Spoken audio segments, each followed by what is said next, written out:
Hi there, my name is Ron Rogers, and this presentation is about long distance property ownership and how it can be extremely difficult. Now, if you listen to my presentation on the Hollywood Street property, you probably know that one was a bit of disaster.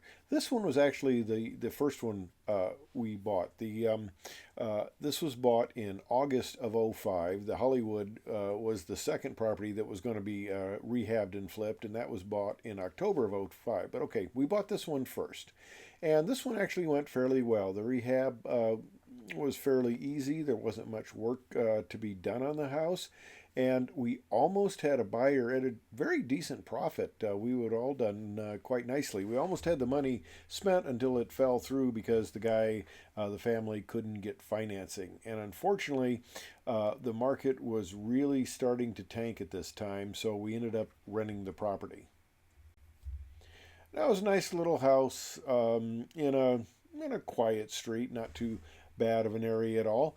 And so we rented it, and I found a management company to operate it. But like most long distance management companies, they like to take their 10%, overcharge for maintenance, and then not really pay attention too much to the renters.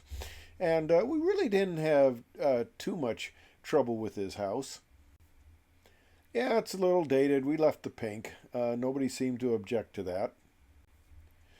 We tiled the floor, made it look really nice. That was actually a reasonably inexpensive upgrade from the carpeting that had been in there that was a bit of a disaster, but the house looked pretty nice. And we got it cleaned up. Like I said, we almost got it sold, and then we converted it to a rental. Okay, not too bad.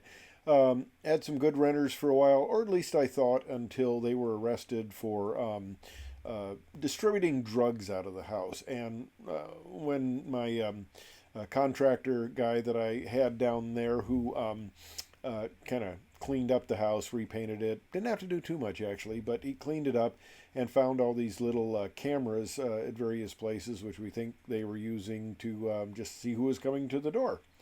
Okay, well, we got that cleaned up. Not too bad. Got it re rented.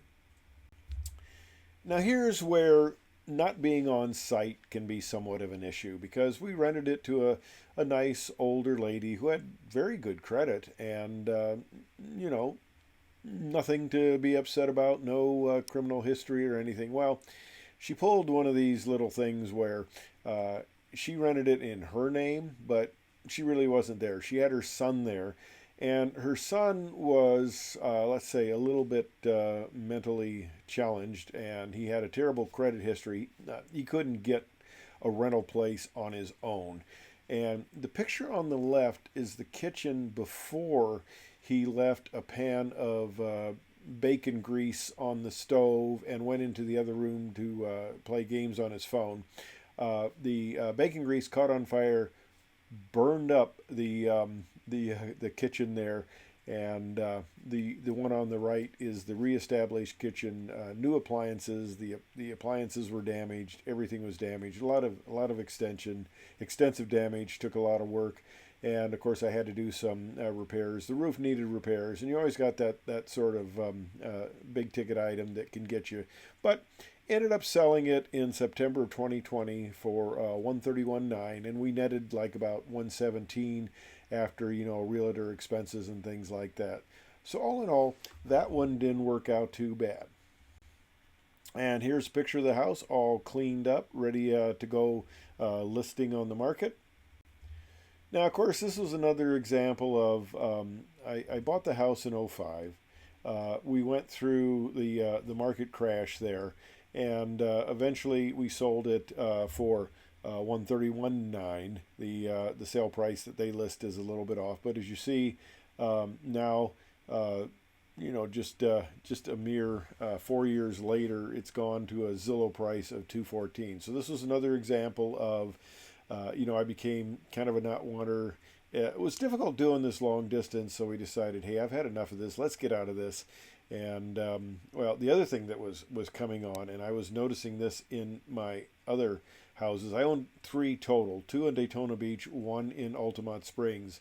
Insurance was just starting to go through the roof, and it's only getting worse. And I read daily about companies that are no longer insuring in certain areas. They call it quiet quitting. They just stop writing policies, and it can get very difficult to get insurance, and the rates have just skyrocketed. So I hope nobody who is listening to this lives in Florida, because if you do, you're probably aware of what's going on, and it's very difficult. And all I can say is I'm glad I'm back up here in snowy Illinois, freezing my posterior off and worrying about tornadoes in the summer instead of being down in Florida with nice weather, hurricanes, and very large cockroaches. Anyway, thanks for watching.